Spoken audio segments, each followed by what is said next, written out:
Hello, hello, hello.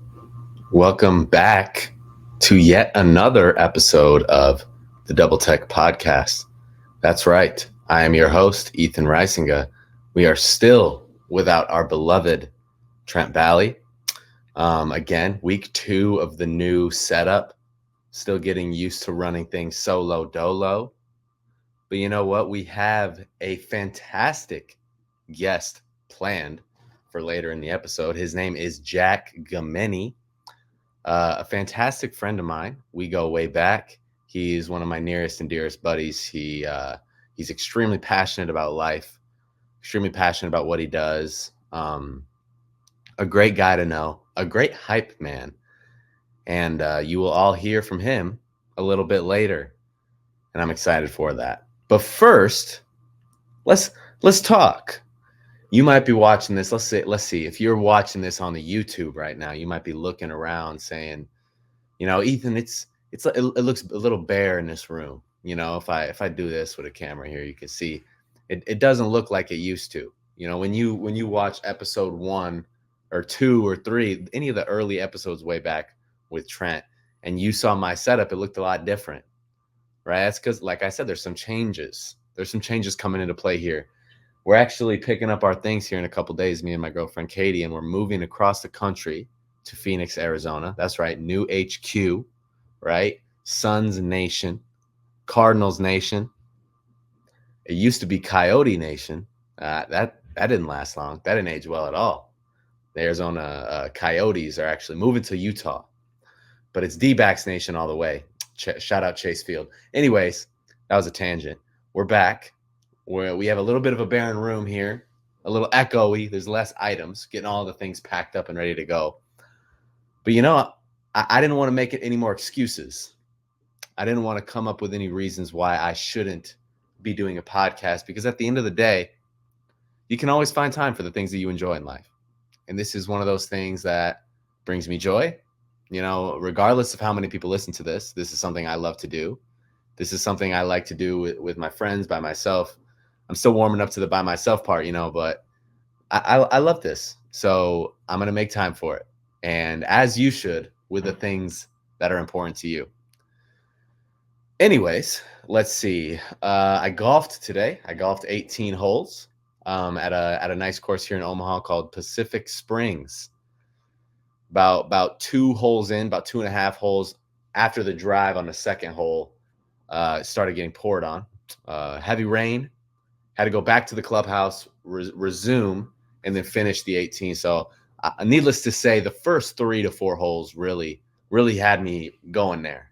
I think if I had to describe, because people calculate their handicap and stuff, and I don't think I know how to do that. And I don't think I have the necessary programs to implement that score. But I'll say this.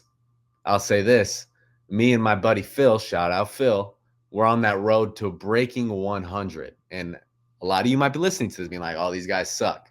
And yeah, you're right. We do. But it's almost like, and this is how I try to describe it to people, it's nice to have a baseline or a foundation and see yourself work up from that. Like, we give ourselves one breakfast ball, but like if we send balls out of bounds, or we hit it into the pond, we're taking a stroke penalty. We're playing an honest 18 holes. So we want to see that score improve, and it's the road to the PGA Tour at this point. We have yet to break 100, but I'll tell you what, give me about 17 years and you'll see me. You probably won't see me on the PGA, but you'll see me playing golf probably a lot better than I am now. I'll give you that one. So yeah, played golf today, 18 holes, shot a 103. I was on the way, and I'm going to keep y'all updated with this. Okay, road to 100. I had it at the last hole. Total wheels fell off, total meltdown. Ended up hitting my 8-iron about 3 times into the same forestry. And yeah, it was rough. But no, it was an improvement from the last time we played. And Ernest Hemingway quoted back saying, true nobility is found in being superior to your former self, not your peers. Okay, so the whole game of golf is surrounded by being better than your previous round, right? If I play on that previous round and I shoot a 105, if I shoot a 103 this time, oh, I'm balling. I'm balling. So we try to get better. We go to the range. I might invest in a lesson here just to have somebody like tear me apart. I think I've been needing that. I think I need to go to somebody who's an expert, and I think I need to tell them that I think I need them to tell me that I suck. I do. I think I need that. I think it'll help with the training process. It'll because in my mind, obviously, I'm like, yeah, I suck, but like, there's hope. So I kind of want somebody to be like, yeah, you definitely suck, and kind of validate those feelings. Anyways, man, what we're getting at, we're moving soon. I golfed today, and I think that's about it. I mean, as far as announcements go, we have a fantastic guest coming in later, which you all know, my good friend Jack Gumieny, Juke, aka Hyde Mr. Moon, a fellow member of the fantasy football league that we're in, that me and Trent are in as well. So we'll probably get into talking about that as well. Maybe talk about some mock draft things, what our visions are for this next season. But yeah, a lot of stuff planned in this episode. I'm gonna get into some sports here because this technically is a sports podcast. Sometimes it's about life. Sometimes it's about learning. Sometimes it's about hearing other opinions, other perspectives, and that's what we're gonna get into. But I got a haircut. I guess that's new. I'm seeing myself in the camera, and I got a haircut. I don't, I got hat hair, so there's that. But anyways, let's get into some sports. Right, here we go. Starting off, the U.S. Open concluded yesterday with Bryson DeChambeau winning, and it was a barn burner up until the very end. Actually, me and my girlfriend were watching it here at my place, and man, I'll tell you what, I wanted to see the playoff. Right, I was rooting for a close match between him and Rory. Cantlay was pretty close. Finau played well on the last day, but I was rooting for something crazy between Rory and DeChambeau, and it was crazy. I have to say, though, my heart breaks a little bit for Rory because I know the importance of him chasing that major title that he hasn't gotten in like 10 plus years. And he was in the lead the entire time, it seemed like, on that last day, except when DeChambeau ended up coming back. I've been watching the Full Swing Netflix documentary series, and I actually recently just watched the Rory episode. And so I think I was kind of rooting for Rory a little bit more yesterday than I ever have been in the game of golf, just because of that episode and hearing what he's done for the game of golf, what he's done for the culture and the legacy of the PGA. When that whole live thing was going on, he was somebody who spoke out and stayed true to the PGA. And I think I have to respect that a little bit. But yeah, I was rooting for Rory at the end, but man, you got to tip the cap to Bryson. You just have to. With the shot, okay, listen. With his second shot on 18, he was absolutely nowhere near the fairway. Nowhere to be seen. Yeah, I think he was behind a screen, and he was in like a bunch of wood chips under a tree. If you were watching this, it looked like the most atrocious lie you might have ever seen. And sure enough, he punches it out. It's a kicker, goes right into the opposite side of the fairway, into the sand trap. Okay, and you're sitting there like, oh my gosh. And he needed a par to win. A bogey would force the playoff. So Rory is here in the back room. He's done, right? He's sitting at, I think it was -6 or -7 or -5 maybe. And I think it was -6. Anyways, he's in the back room watching this live, but Bryson gets into the sand trap and everyone's watching because he's got to go up and down to win this thing. He's got to get out of the sand trap and put it in to win. Sure enough, dude hits an insane sand trap shot. Place went nuts. Whole place, the whole gallery went crazy. Hits it within 4 feet of the pin. Sure enough, one putts it for the W. Let me tell you this. What surprised me when watching that last putt, so Bryson hits it, and he won the U.S. Open. Everyone erupts. Everyone goes crazy. Bryson's up in arms. Yeah. And then Pavone, who he was playing with, Matthew Pavone, he proceeded to hit his shot next. And I'm sitting there like, why didn't Bryson shoot last? And maybe that's a PGA rule. Maybe that's something I'm not familiar with. But for some reason, like it seemed awkward because everyone was crazy, everyone went nuts, and Bryson went nuts, and it was a moment. But then the moment had to stop because Pavone had to putt still. But Pavone wasn't even in the running. He was like fifth or sixth place. So yeah, that was my thoughts watching that last putt. But tip the cap to Bryson, one of the best American golfers right now. With up there with Scotty, Finau, you name them. So tip the cap to Bryson for sure. Rory, absolute meltdown. Breaks my heart to see that happen, but it is what it is. Moving into next, we have the game 5 of the NBA Finals tonight. Celtics lead the series 3-1. This game is back in Boston, and folks, I'm gonna keep this pretty short. This series is over. The series is over tonight. And for those of you that watched Game 4, hoping for the sweep and seeing Dallas play, beat the Boston by 30, say whatever you want. It's pageantry. That's what it is. It's drama. It's nothing you got to read too much into. If you weren't a casual, you would know that, okay, Boston wanted to win it at home, which is what's going to happen tonight. They want to win at home, win in front of the home crowd, have a moment with them, hoist the trophy in front of all the fans at the TD Garden, and have that with them. It was never going to happen in Dallas. It never was.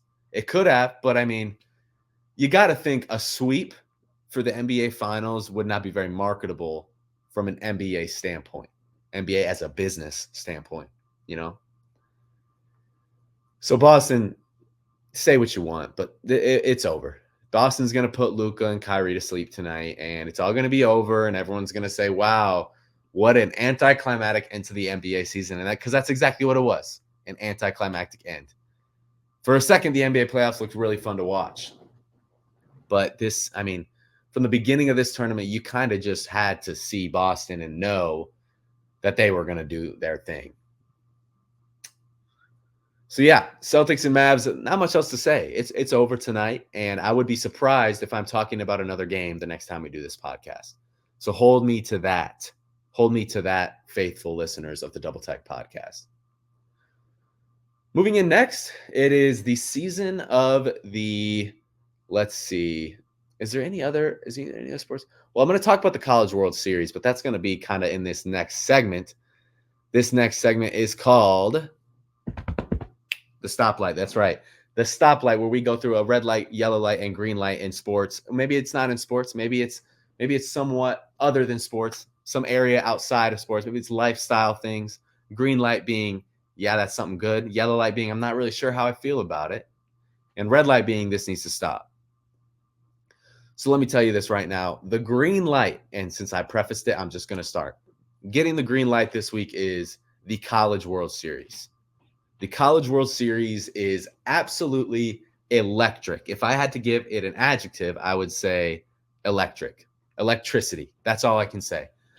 Watching day one and I guess, listen, I'm in Omaha right now, so it almost feels like it's extra enthusiastic.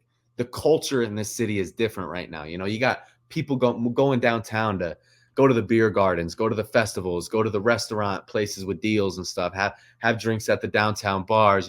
People are walking around outside. Parking's hectic. There's traffic everywhere. It's a different culture here in Nebraska when College World Series comes to town. And it's also interesting because you have all of these fans from different states that are now mixing in, right? I serve at a local brewery here in Omaha, and we had a couple baseball teams from other states coming because they do that. They also do Little League kind of tournaments also at the same time as this College World Series. So I'm also meeting all these people from different states because of the College World Series. Needless to say, the culture here is different during this week and a half of June, right? People are coming from all over the country.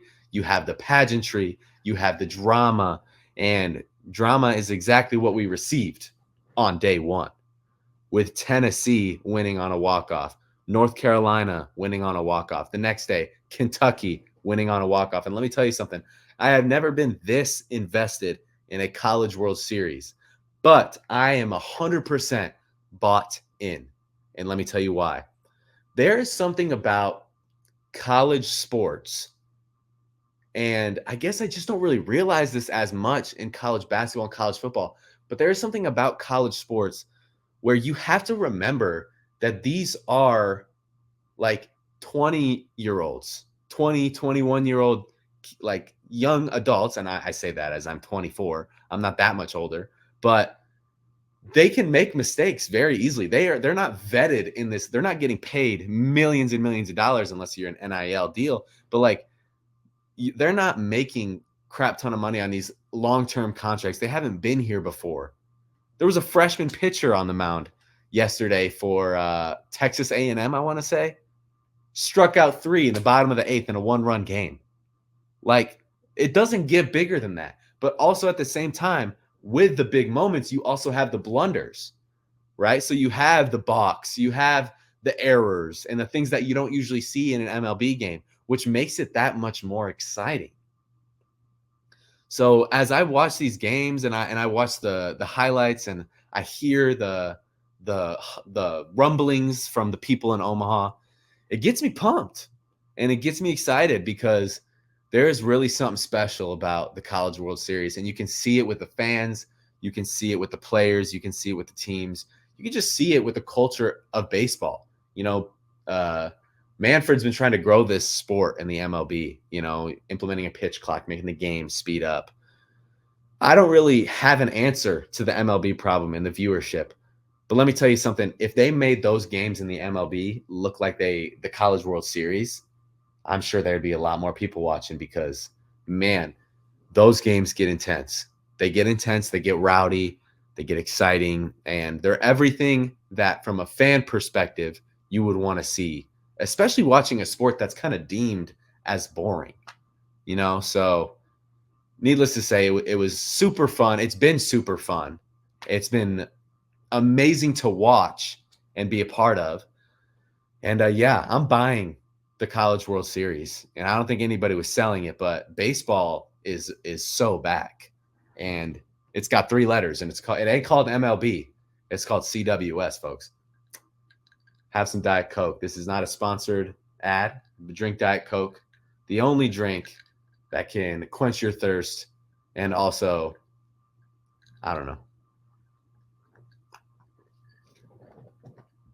Man, Diet Coke out of a can versus fountain Diet Coke. I'm not sure where I stand.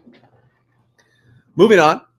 So that's my green light. That's green light's a go, talk about College World Series. My yellow light today, something where I don't really know where I stand on it. And I guess I would like some interaction with other people on this topic because maybe I live in a shell with this one.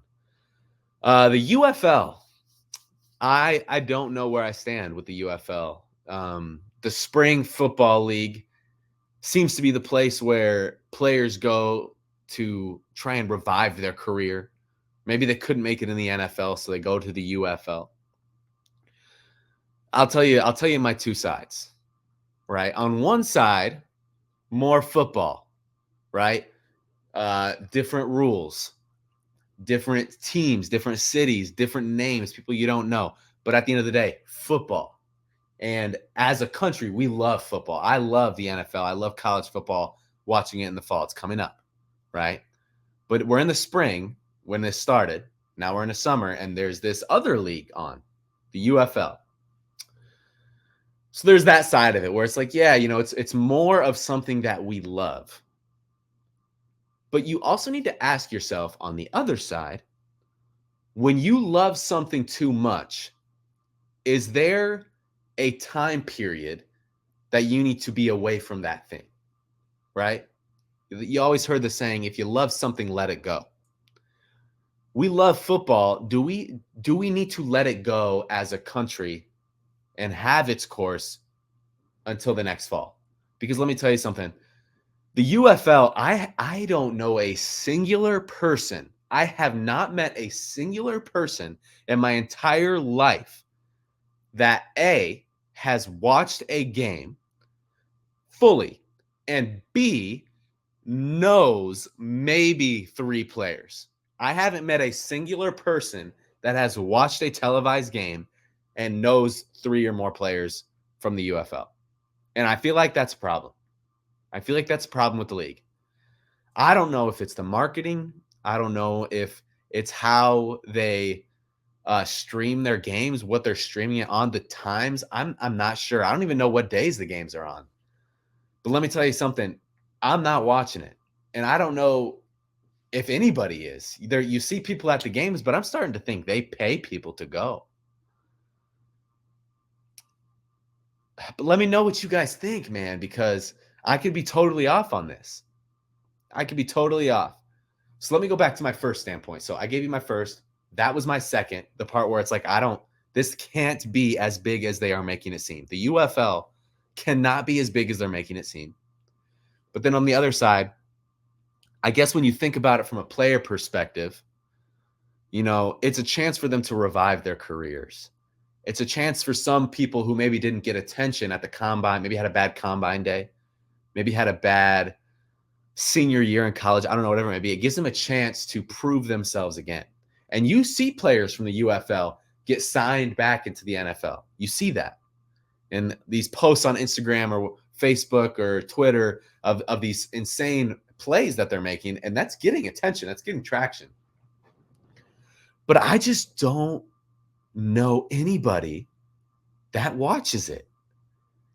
So I have to refute the goods by presenting these bads. I think the NFL is so amazing and so awesome and truly is America's sport. And I love it so much that I believe that there needs to be that break where you are away from football. It's kind of like when Taco Bell or your favorite fast food chain, when they have an item that is beloved by the community, right? Nacho fries, right? The McRib. I don't know, whatever your fast food place is. You build all this hype and then you take it away.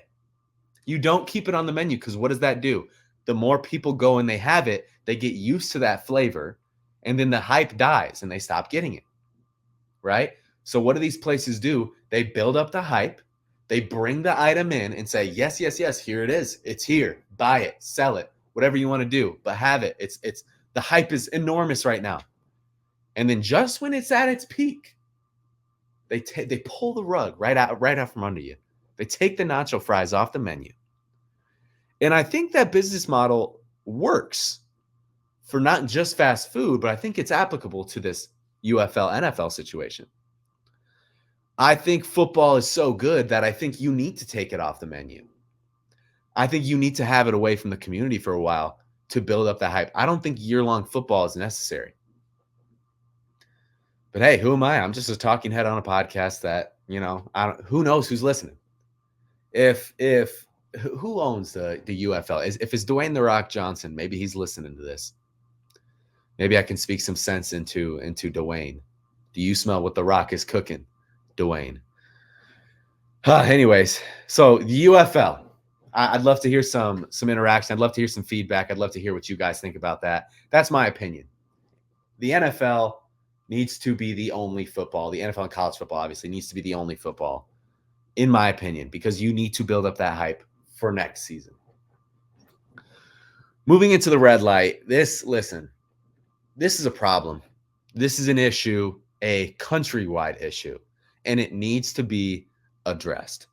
And that is the state of USA soccer. And I'm going to take this one with a grain of salt. I want you to take this one with a grain of salt because U.S. women's soccer is good.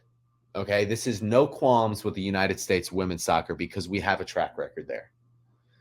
But if I'm talking about the United States of America men's soccer program, as I watch the Euro Cup, I watch teams like Germany, England, Spain, Italy, Algeria, name your European country, right? When I watch these teams play, it is art to the game of soccer. It is art, right? These players are so good and they're so talented, and the product out there is just so good.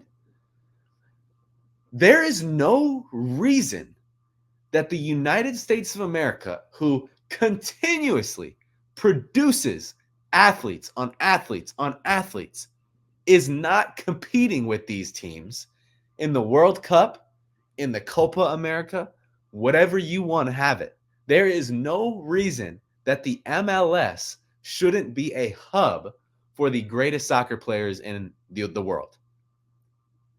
The United States produces some of the best athletes that this world has ever seen.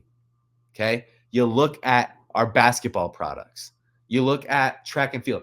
Take televised sports off the table for a second and focus on Olympics, right? The United States finishes with a mass amount of gold medals almost every time there's an Olympic. We produce athletes. And so with that being said, there's no reason why the United States should be this bad at soccer. And maybe we're not terrible, but we are a laughingstock if you compare us to Europe, to Premier League, right? The MLS and Premier League, the MLS is a laughingstock. Lionel Messi came over here, bless his heart, trying to save our game, got paid a wage of no knowledge on my end, right? A boatload is the small side of it. But the MLS just doesn't stack up against the Premier League. The USA doesn't stack up against South America, against Europe, against Asia. And there's no reason for that. Something needs to be done trying to grow this game to the younger generations, because you can't look at this as a fix now issue. We can't fix this now. We need to focus on the generation that is being born right now. And we got to do what they do over in Europe. And we got to put soccer balls on these people's feet. We got to listen. Step one is we got to start calling it football. I think we got to take notes. We got to let Europe model what good soccer looks like. And we got to start calling it football. That's square one. Then we got to introduce the Premier League table concept, where there are relegations and promotions. We got to introduce that concept. Then we got to start making it so, the like, for example, take Real Madrid. They have their men's team, but they also have a U18, U17, U15, U16, U14. When you work your way down, they have these farming programs for these kids. And I think we need to do that in the United States. There might be something like that, but let me tell you something. It ain't panning out because we don't have the accolades to show for it. So my problem today is with the state of United States soccer. It's a problem that needs to be addressed, because there's no reason that with the magnitude of athletes that we shell out on a yearly basis, that we aren't competing with the rest of the world in soccer. And that's all there is to say about it. Call it what you want, but something needs to be done, because when that sport is done well, it is one of the prettiest sports to watch, in my humble opinion. Well, I think that's all I got. That's all I got from the solo dolo end. Hopefully you learned something. And if you didn't, that's okay. I can live with that. If you've listened this far in, I love you. I appreciate you. If you are watching on YouTube right now, go ahead and throw us a little subscribe over on the bottom in the red there. If you're listening on Spotify, Apple Music, Amazon, whatever you listen on, give us a 5-star rating. Give us a like, give us a follow, turn that notification bell on. As always, I'm your host, Ethan Risinga. I appreciate all you people that are listening. Like I said, we have an electric and amazing interview with the Jack Gumieny, a great friend of mine, coming up right after this. And without further ado, folks, this has been the Double Tech Podcast. This has been your host, Ethan Risinga. We are going to move right into that interview. Thank you so much for listening, and we will see you in the interview. Peace. Introducing the one and the only, highly touted, highly passionate, highly ecstatic, if you may, the one and the only Jack Gumieny. Jack, say what's up to the people, man. Hey, what's up, people? Happy to be here. Happy to be on the show today, and hopefully I can, give the viewers some entertainment tonight. So Good to see you. Good to see you, you doggy.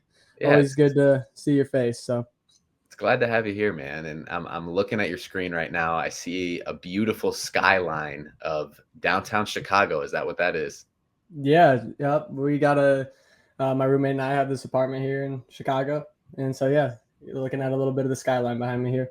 That's really cool. And a question I want to have out of the gate: how long have you been in Chicago for? Since August of 2023, so coming up on a year. So let's But man, get time into it. flies, man. Yeah, Time isn't that flies. weird when you think back on like when you actually like start something or when you actually like went somewhere? Like I think back to like when I first moved to Omaha, and I'm like, wow, like that year literally just flew. You know what I'm saying? Yeah, no, exactly. It's crazy to think that we're coming up on that. And even though we're in Chicago, I got this simplified Lions on, so we're Oh, still that's pretty tight, man. we're still repping the Lions. Don't get That's it hilarious twisted. because I'm actually repping my Barstool Chicago sweater Oh, that there you go. I won. So funny story, man.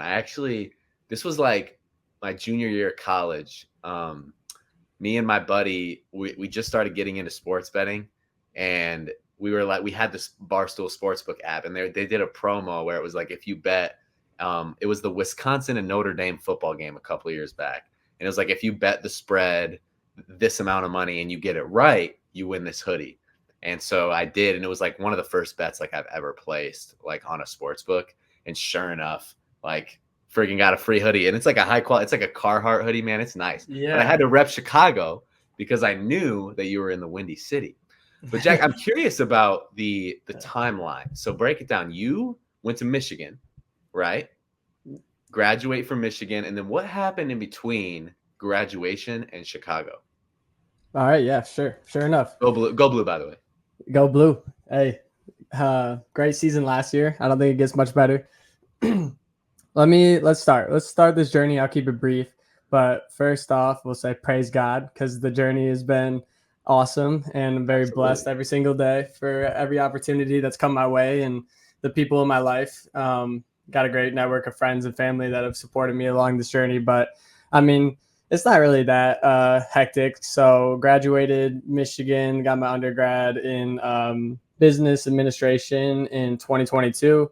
Stuck around for another year and got my master's in accounting. Graduated last spring in April 2023. And then over the summer, kind of just kicked it back in Michigan, Grand Rapids area.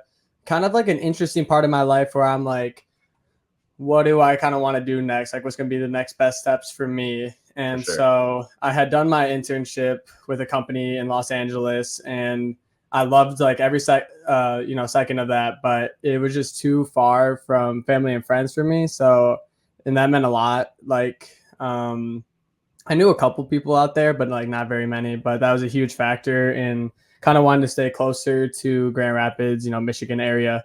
So Chicago seemed like a great fit. I wanted to be in a big city, like regardless. So got a good opportunity through Yeah. process of networking and applying for jobs as it goes.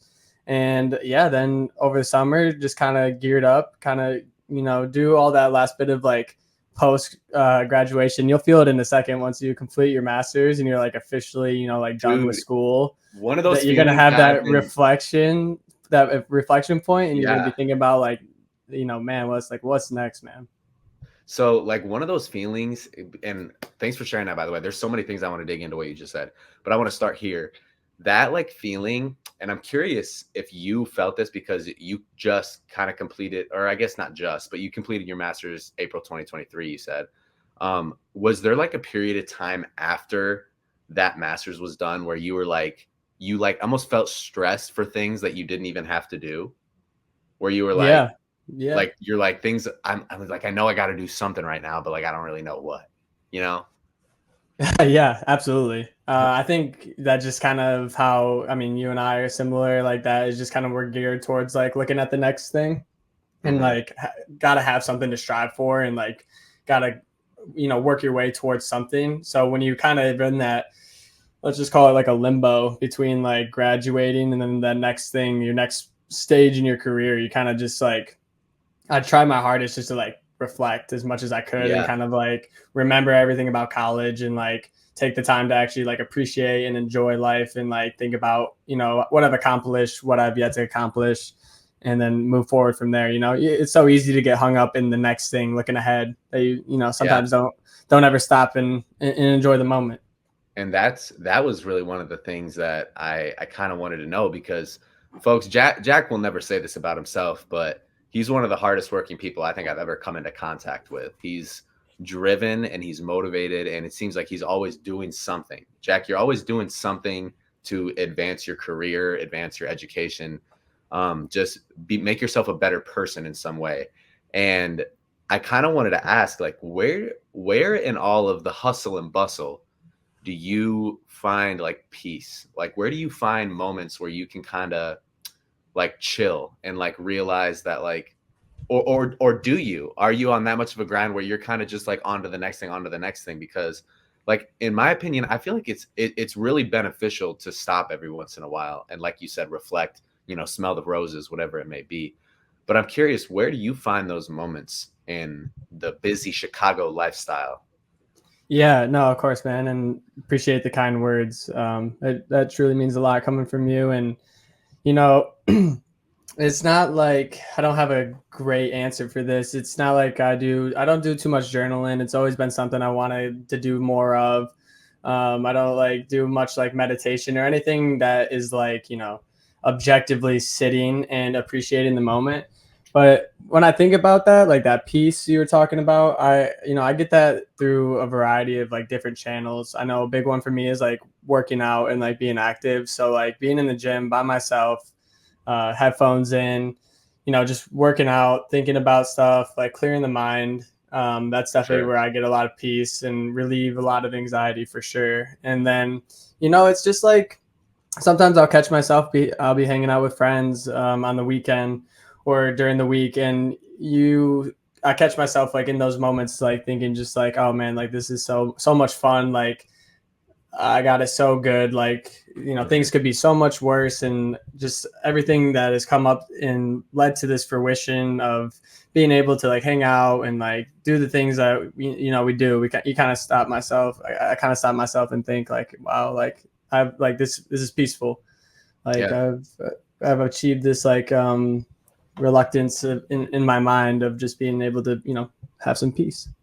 For sure. For sure. You definitely like finding peace in those things, especially when you're doing them alone, finding those moments alone, like working out, going on a run. You mentioned meditation earlier, or journaling. You've always been one of those social butterflies, if you may. I feel like you kind of get that satisfaction from hanging out with other people, good people, that is. Yeah. And that's what I wanted to get into next, is something I will always and forever respect about you, and anybody for that matter, is when you pick up your things and you kind of remove yourself from your comfort zone and you physically move somewhere, whether that's like you said in all the way in LA where you're doing an internship, but you're in Chicago right now. And it's an interesting dynamic, because you have those friends in Grand Rapids that are, 2.5 hours, 3 hours away. But where, like, was it easy for you to find friends in Chicago, or what advice would you give to somebody that was moving to a new place that also sought community? Yeah, absolutely. Let's tackle the first part, because I am extremely grateful because I had a great network of friends already here in Chicago that I had met at the University of Michigan. A lot of the Mm. guys there, including a couple of our friends from Grand Right. Rapids that are out here in the city. So grateful for that for sure. But then for that second part, I have met a lot of new people out here, and it's just really important to just even though whoever you come across, it might be like a stranger or it's somebody at work or it's somebody in the gym or wherever it is, like just to be like overly kind and just like Yeah, even dude. if you're having Yeah. like the worst day, like you never know what saying like hi, like hope you have a great day, or hi, like I like your shirt or whatever, that goes like miles for people. Mm. And you never know, like that might like make somebody's like entire week. Like just being thoughtful and like aware of that, I think opens up a lot of doors. But I know that can be a hard thing for people to do and be like kind of open and let's say outgoing about things like that. So I would just say if you're more of like a reserved person, then I think in a big city like Chicago, there's a plethora of communities to get involved in. So just you keep your eyes open, your ears open, so you'll hear about things and see things going on, and whether it's through work or through people you meet, there's always something Bro, going on. I 100% agree. Like I feel like in society, like nobody wants to initiate. Nobody wants to have uncomfortable conversations. Have you noticed that? Like to me, like being out in public is interesting because you come into contact where it's so easy to have a conversation with anybody, you know? Like it's really easy to just like be like, hi, like what are you doing? Like, kind of thing, like just with whoever. But I feel like it's that initial interaction and people are afraid to have that. So, like you said, treating every person that you come into contact with, I feel like as an opportunity, you know, an opportunity not like to gain something, but an opportunity to like be friendly, and if that leads down a road of friendship, then that's what it does. Yeah, and I mean, that feeling you get like when you warm somebody up like that. Yeah, Like absolutely. you never like intentionally think about that when you go out of your way to like compliment somebody or like pick somebody up, but like that feeling is so profound and just undescribable, like how well that just makes you feel. Like both parties benefit, and it's just a great feeling. Better The world place. the world needs more of it, bro. The world needs more of that. Um Next thing I wanted to ask you, so you talked about you got your bachelor's in business administration and your master's in accounting. Was that master's like, did you already have credits going into that, or did you kind of have to start from scratch and kind of do that whole thing? Yeah, so during my bachelor's in business, we had several accounting classes that we had already that were just part of the curriculum.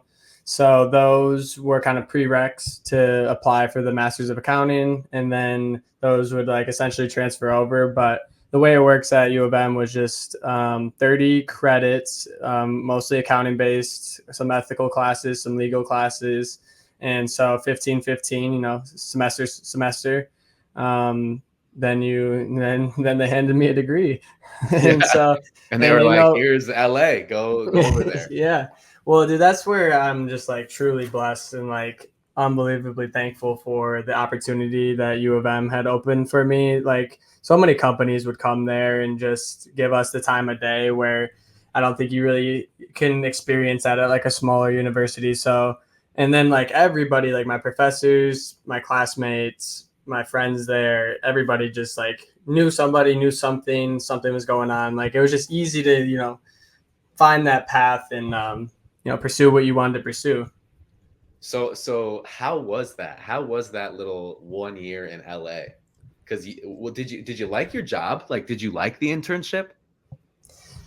Okay. Yeah. So, I mean, it was a great opportunity. I think it was the summer of 2022. So it was before I started my master's, and it was kind of like end of COVID ish Yeah. era. So it was kind of particular. I didn't feel like I got like a bunch of hands on experience, but I mean, I was loving it, man. Like the weather every day, and just like Yeah.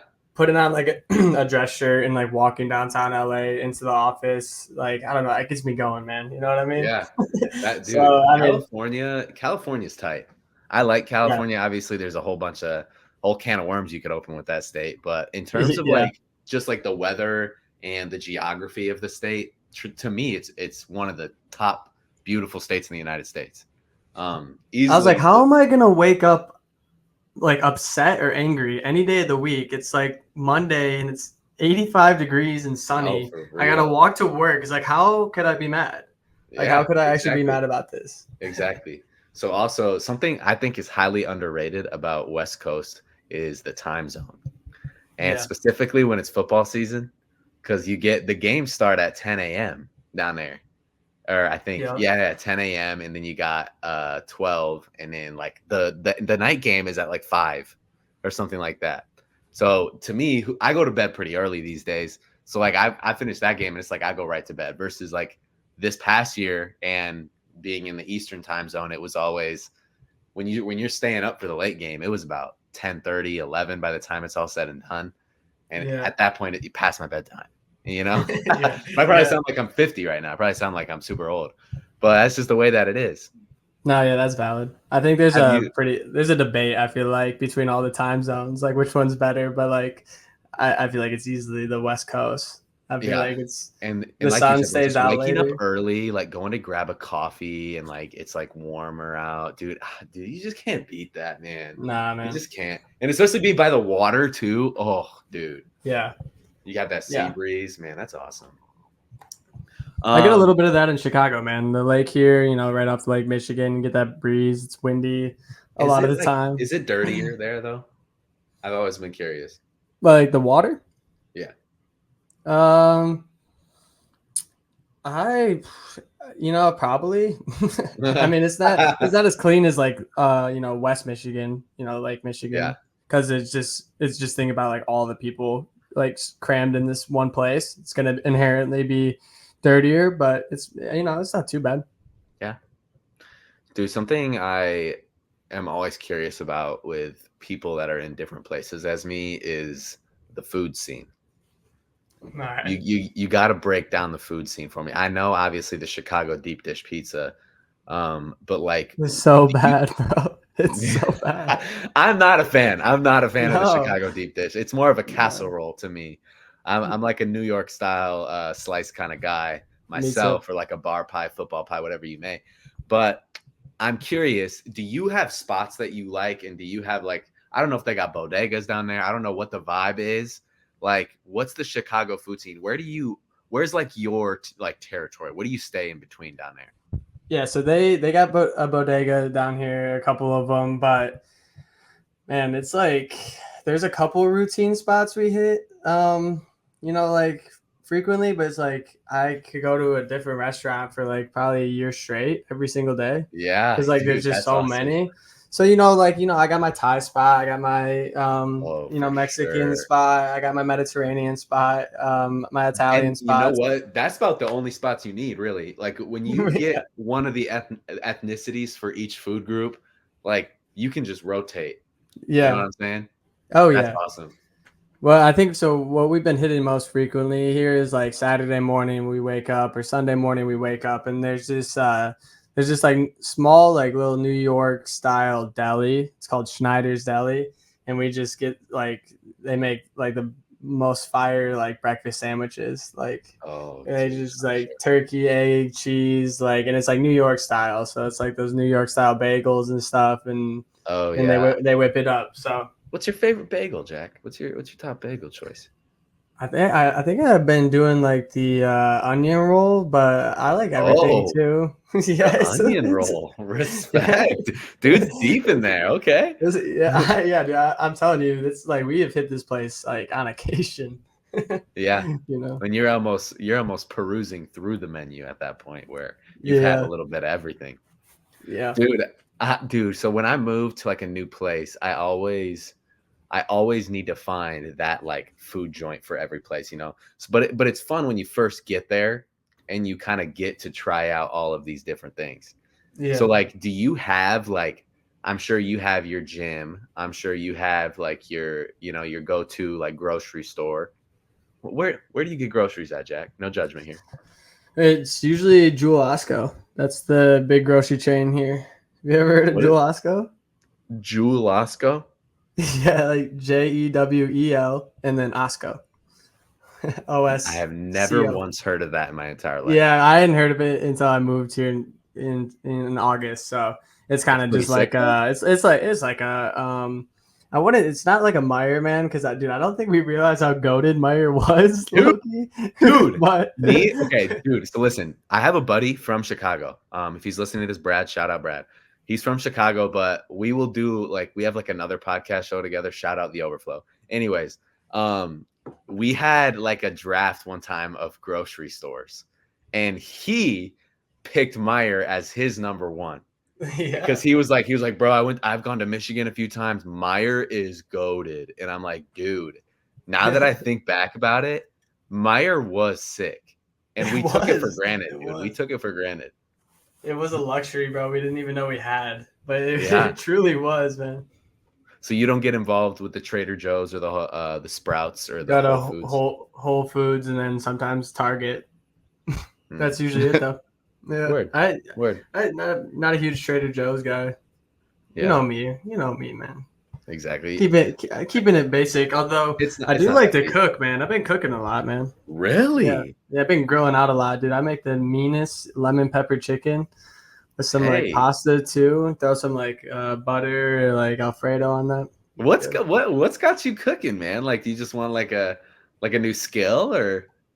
It's just like I feel like easy to eat out here a lot, and through work we eat out a lot too. So it's just kind of like, man, I need to like cook something like wholesome every once in a while just to like come back down to earth, you know?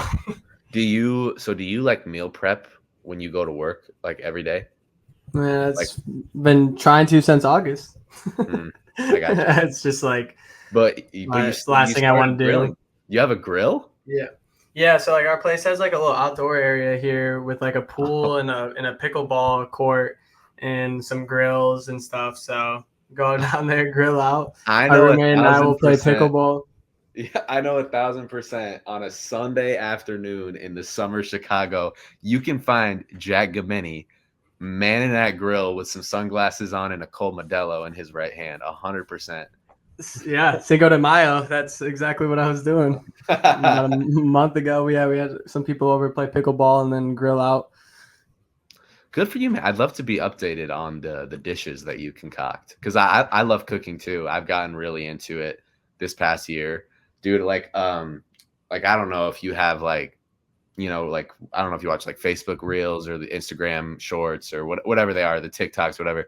But like my feed is like all cooking stuff. Oh yeah. And it's like instructional cooking. So I'm like consuming so much cooking media that I'm in a way like learning how to do it when I'm not on my phone. So like if I was like, I really want to make something tonight, and it's like, well, I kind of just know how to put all of this random stuff together, you know?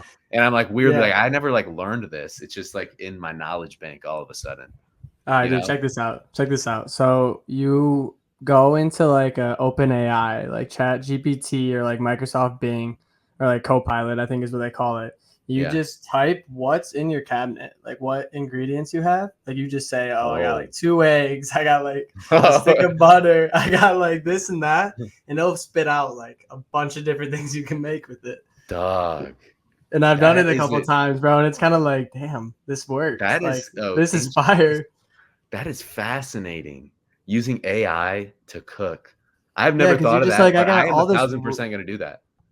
Got all this random stuff in here. I don't got stuff for tacos, but you know, Chat GPT just told me to make like fajitas or something. Have you, so with AI, obviously, like being as big as it is, have you been using it at work to like automate a lot of your tasks? Like, is that something pretty big in your line of work? Yeah, I wouldn't say like automate my tasks. It's more used for like a resource base, kind of like a data repository if like we have specific questions, but we supplement it with the work we do for our clients. So through AI, we're able to offer a couple different lines of services to offer to our clients. Oh, dude, that's really cool. Actually, I just love hearing about how, bro, I have a roommate, bro, and like he pays for like these like full versions of AI. Like it's not just like a free version. He has like the pro versions, and he'll like come up with something that he taught AI like every other day, and he'll like show me and be like, look what I taught AI. And he'll like, it's like reading the thermostat in our house.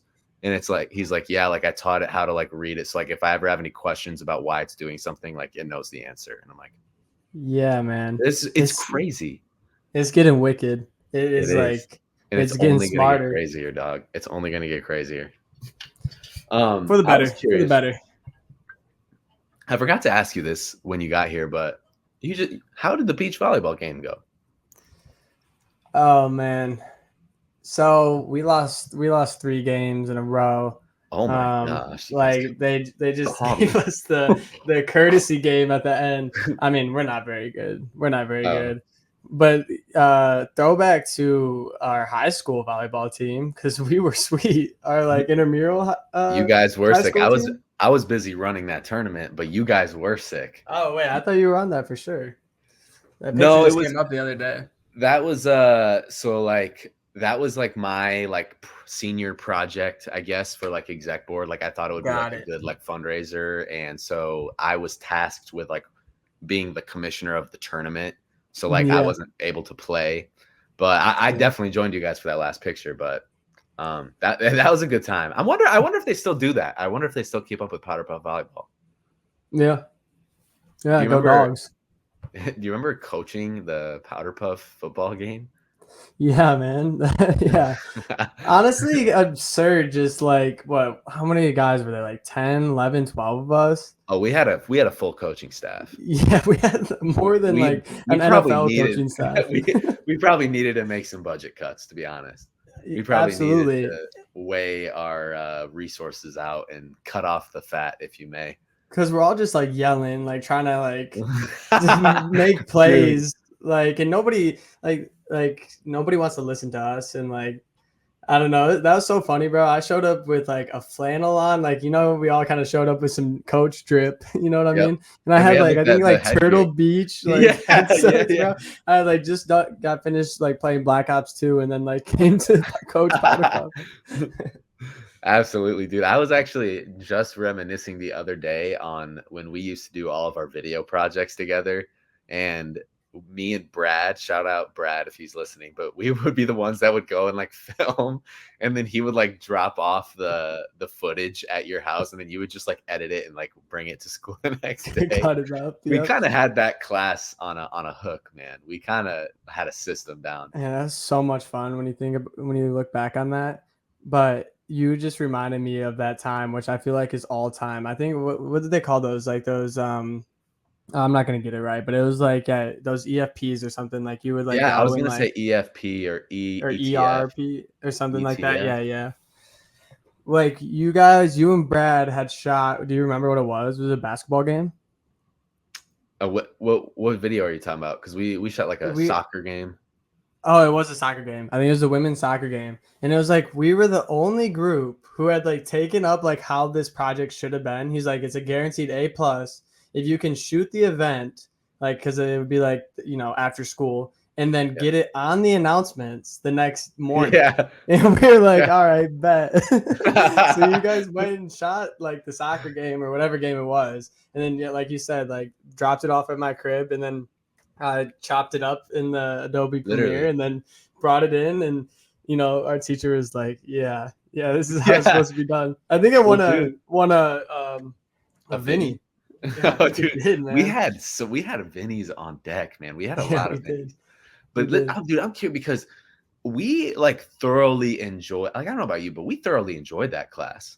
And there are like Yeah, times where I'm like I miss it. Like part of me like wants to go get a camera and like just like shoot things, for like companies. Because if you think about it, bro, like there are companies and like think of like these like small little restaurants that could benefit greatly from like a cool video you put together and share on something, you know? absolutely. Like and just doing it for like the fun of it. Like I miss going out and like shooting stuff. Like there'll be times when I'm like in class or I have like a project or I'm like teaching and I'm like, man, this would be really dope if I like made it into like a montage like we used to do back in the day, you Yeah, know? yeah. You Tee ever up get some that? Because like. you were like you were a beast at editing. So I wonder if like you ever like kind of miss those days. I mean, yeah, I think what you're doing right now with like the podcasts, and I know it's like you're on a few of them, but like it's this content creation, this avenue is just like genuinely enjoyable. And so what I'll say here is that like I feel like there's a very fine line. So like what you were talking about would be really sick. Like if you were just like a personal marketing or digital marketer, let's just say, and you went around shot content for like small local family owned businesses or whatever, that would be super sweet. But then it's like when you start to cross into that like next level type of content creation where like you're following a guideline. You have to do these certain specific types of shots. You're working with like a manager that you have to like send all your clips to. Yeah. So, you know, like you kind of lose that like, oh, this is like my work. I get to do what I want. So it's like if you can stay in that like little pocket, I think it's like super enjoyable. But like I'm thinking like for movies and like the highest of the Yeah. level, I don't feel like that would be that fun. It's Like almost not shooting a creative movie, anymore. yeah, it's just kind of like now I'm just like whatever, my boss said, like that's what I'm Yeah, gonna shoot now. So it's like, exactly. I think there's a line. There's a line. But I Staying, miss dude, it. I miss it. yeah, yeah. Staying on that just creative, this creative train that we've kind of jumped on here. And I know, like I said, like 30 minutes, I know you probably got to get to sleep. You got work tomorrow. I don't want to keep you for too much longer, but something I definitely would be remiss if I didn't ask you is, I would love to know, Jack, and I'm trying to starting to ask this to all the guests that come on here. What inspires you to do what you do, and what like has motivated you to get where you are now? Like, where did you find inspiration along the way? Like coming from, Granville, Michigan, going to GRCC for a year. I don't even remember how long you went there, and then going to Michigan, getting your bachelor's, getting your master's, going to LA, and then now back to Chicago, seemingly as in a very successful position. What has inspired you to go on this journey, man? And what can you say to people who want to do something similar to you? Yeah, that's a great question. I think it's definitely a worthwhile conversation to have, especially with all your guests that come on. Let's see. Let's personally and like try to keep it as short and sweet as possible because there's a lot of different things, but You I have the gotta floor here, man. say, Go on. well, I want to sit back and listen, man. I want to sit back and listen. This is my favorite part. it's a lot of different contributing factors that go into it. I think if we tie it back to what we were talking about earlier about going out of your way to make somebody's day or like to have a conversation with somebody random, I think in a sense it's kind of like that. It's kind of like the day to day and the enjoyment of the day to day and like the people you interact with and the people you meet and the stories you hear are all kind of things that, inspire me to like, and, to basically learn more about the world, about people in general. Um, that's why I went pursued my master's and why I did all the schooling that I did in the internship and moving out to LA and moving to Chicago is, just to kind of like open my perspective. I think it's really easy to be caught up in a bubble of wherever.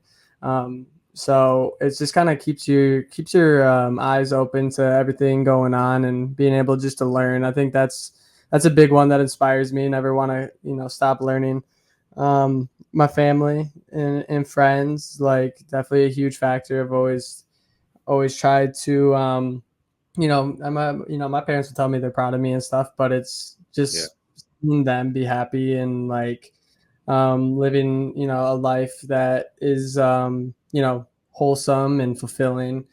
And then I guess I'll also just wrap it up. Those are all kind of just, I feel like, high level thoughts, but the last thing is just I feel like I'm a very let's see, like an individual that thinks a lot about things. Maybe you can call it overthinking, but I think it's more of like a self inflection, or it's kind of just like always thinking about your next steps or like what to do at this point in time and like where are you at in life. So I hold myself accountable. I try to hold myself accountable to achieve realistic goals, and so that's what motivates me. It's like I know things that are gonna like fulfill me, and so I wake up to tomorrow to go out there and achieve those goals. And then I'll say for people who might be in a place where they don't know what the next step is, or they don't know what they want to do for a career, they don't know exactly what makes them passionate or happy yet, I would just say like try to just widen your perspective as much as you can and get a taste for as much things as you can, because it's sure enough, like you'll find that thing that like really drives you. But if you're not putting yourself out there and you're not keeping your opportunities open, then you're gonna miss it. And there's no better time to start than yesterday. So so that's some I like advice. that. I like that. No better time to start than yesterday. That's good, man. That's a good little quote to end on. Yeah. I know for sure that I will have some of my former students, current students maybe, who will do well with that advice. So I appreciate you. Yeah, of course, man. Last question.